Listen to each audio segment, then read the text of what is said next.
મુખ્યમંત્રીને મળવાનો આજનો હેતુ એ હતો કે સમગ્ર ગુજરાતમાં ગાંધીના ગુજરાતમાં દારૂબંધી છે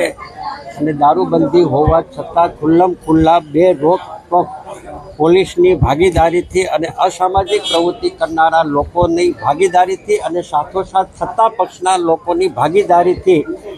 ખુલ્લા ગુજરાતમાં ગમે ત્યારે ગમે તે સ્થળે બે રોકટોક દારૂ વેચાય છે એટલું જ નહીં, એની સાથોસાથ ડ્રગ્સનું પણ એટલું જ વેચાણ થાય છે, ડ્રગ્સની હોમ ડિલિવરી પણ થાય છે, દારૂની હોમ ડિલિવરી થાય છે. અને છેલ્લા મારા ગીર સોમનાથ જિલ્લામાં જે પરિસ્થિતિનું જે નિર્માણ થયું છે તેમાં એસએમસી દ્વારા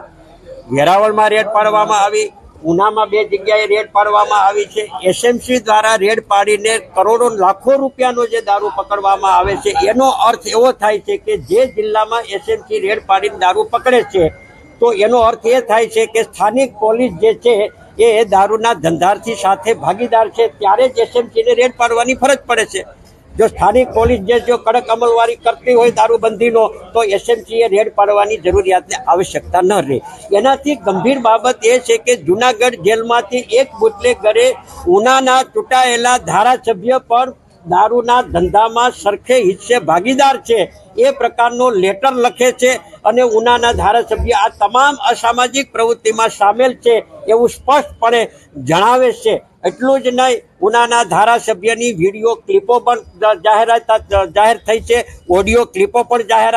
જાહેર થઈ છે અને એ બધી હકીકત ઓડિયો ક્લિપ અને વિડીયો જે વાયરલ થયા છે એની પેન ડ્રાઈવ તૈયાર કરીને માનનીય મુખ્યમંત્રીશ્રીને આજે વિગતવાર આધાર પુરાવા સાથે રજૂઆત કરી છે કે ઉનાના ચૂંટાયેલા જનપ્રતિનિધિ જે પ્રકારે ત્યાં સ્થાનિક લોકોની સાથે જે વર્તન કરે છે, લોકોને બેફામ ગાળો આપે છે, ગાળો સાંભળી ન શકાય, સભ્ય સમાજનું પણ શરમથી માથું ચૂકી જાય એ પ્રકારનો ઉનાના ચૂંટાયેલા ધારાસભ્યનું વર્તન જે છે એ બાબતે ગંભીરતાપૂર્વક આજે લેટર લખીને માનનીય મુખ્યમંત્રીશ્રીને વિનંતી કરી છે અને સુઓ મોટો ફરિયાદ દાખલ કરીને ધારાસભ્ય એક ઓડિયોની અંદર તો એમ કહે છે કે હું 30 વર્ષથી ક્રાઇમ સાથે સંકળાયેલો છું અને મારું ક્રાઇમ છે એ બહાર ન દેખાય, અને બીજાનું જેની સાથે વાત કરે છે એમને એમ કહે છે કે તમારું ક્રાઇમ બહાર આવે. બીજા એક વિડીયોની અંદર હથિયાર અંગેની વાત થાય છે, હથિયારના હેરાફેરી અંગેની વાત થાય છે. ત્યારે લોકોએ જેને ચૂંટીને મોકલ્યા છે, જનપ્રતિનિધિએ લોકોની સુખ શાંતિ અને સલામતી જાળવવાની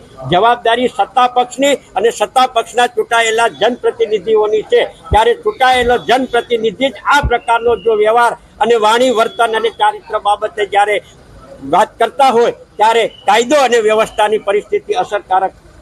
કઈ રીતે જળવાઈ શકે આને ધ્યાનમાં રાખીને માનનીય મુખ્યમંત્રીશ્રીને ગંભીરતાપૂર્વક રજૂઆત કરી છે અને આ તમામ જે ઓડિયો અને ક્લિપો જે આપી છે એની ચકાસણી તપાસ કરાવી સુઓ મોટો ફરિયાદ દાખલ કરીને તાત્કાલિક અસરથી ગંભીરતાપૂર્વક પગલાં લેવામાં આવે અને કાયદો સમાન છે, બધા માટે સરખો છે એવું એક પ્રસ્થાપિત આ તપાસ કરાવીને મુખ્યમંત્રી પ્રસ્થાપિત કરાવે એવી આજે રજૂઆત કરી છે. આ રજૂઆતને ધ્યાનમાં રાખીને માનનીય મુખ્યમંત્રીશ્રીએ આશ્વાસન આપ્યું છે અને કીધું છે કે આ અંગેની સંપૂર્ણપણે તપાસ કરાવીને અને નિયમ અનુસારની કાયદેસરની ઘટિત કાર્યવાહી કરવામાં આવશે.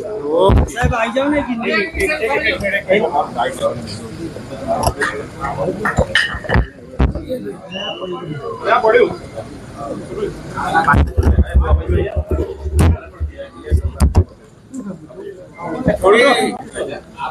હિન્દી લેવાની